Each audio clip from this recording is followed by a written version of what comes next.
Greetings, lovely people. I am Marilee Kisel. How are you today? Well, I hope that all of you have a good day.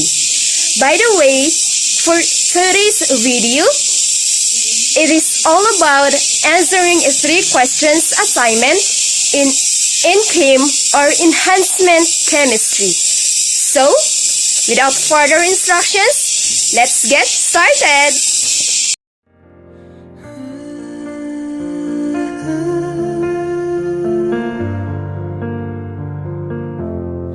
Beautiful life 난 너의 곁에 있을게.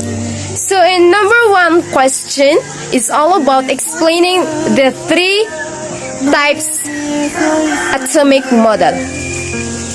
To explain this, you have to focus in your own words.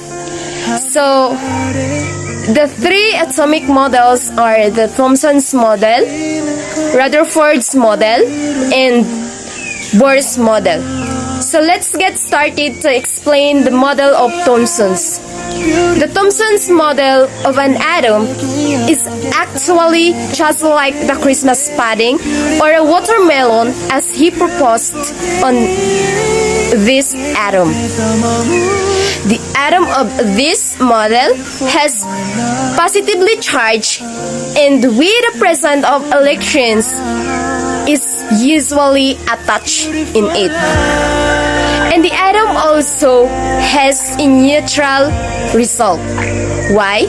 Because as the model stated, the negative and positive charges are equivalent to magnitude as resulted to neutral. That's why the atom is neutral. Next model is the Rutherford's model. As what I understand in this model of an atom, it takes place in the central core that the atom consists of and where the whole mass, not distance to atom, is concentrated, and the lightweight particles is also take action around this central core. The positively charged of this is at the center of an atom, and this center is called nucleus. And last is the Bohr's model. In Bohr's model of an atom, this model, it seems that it is all about the points attaching to the orbits or discrete orbits, or terms to be only certain orbits. And these orbits situated within the atom that the electrons rotate in every side of the nucleus. That's my understanding about the 3 types of atomic model. Let's move on to the number 2 question.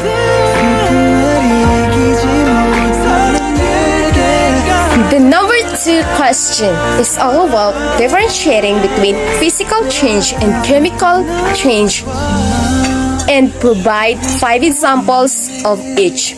To differentiate between physical change and chemical change are through to their substance chemical composition. When the substance chemical composition does not change, then it is called physical change. But the substance chemical composition change, then it is called chemical change. The physical change examples are trimming a hair, cutting a paper, ice melts into liquid, broken glass, and breaking an egg. And the chemical change examples are digestion, wrapping banana, cooking an egg, combustion, and calamansi mixed into soda. And that's all about the number 2 question. And last, the number 3 question. Compare and contrast between physical properties and chemical properties. Provide 5 examples of each. In comparing and contrasting between these two properties of matter are through during their substance reaction. In physical property, it is a property that observed and measured without changing chemical identity of sample. The characteristics of the substance has 5 senses and numerical descriptions. The 5 senses are the texture, hardness, luster, odor, and sounds. Heat at room temperature. And the numerical descriptions, the density, melting, freezing point. Physical property also composed of 2 properties.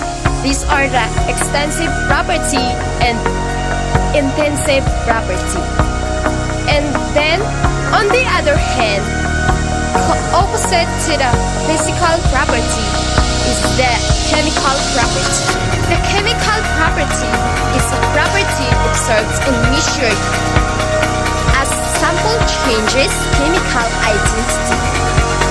Chemical property has 3 ways to react with other substances: the atmospheric oxygen, water, and acids. In atmospheric oxygen, composed of flammable, non-flammable, and flash point. The water is dissolves, rust, and react. And to acids is corrosive. And chemical property has no composed other property. And that's all. Differentiating these 2 properties of matter. And that's all my discussion about the 3 questions assignment in enhancement chemistry in course back to lesson 3 and 4. Thank you and God bless.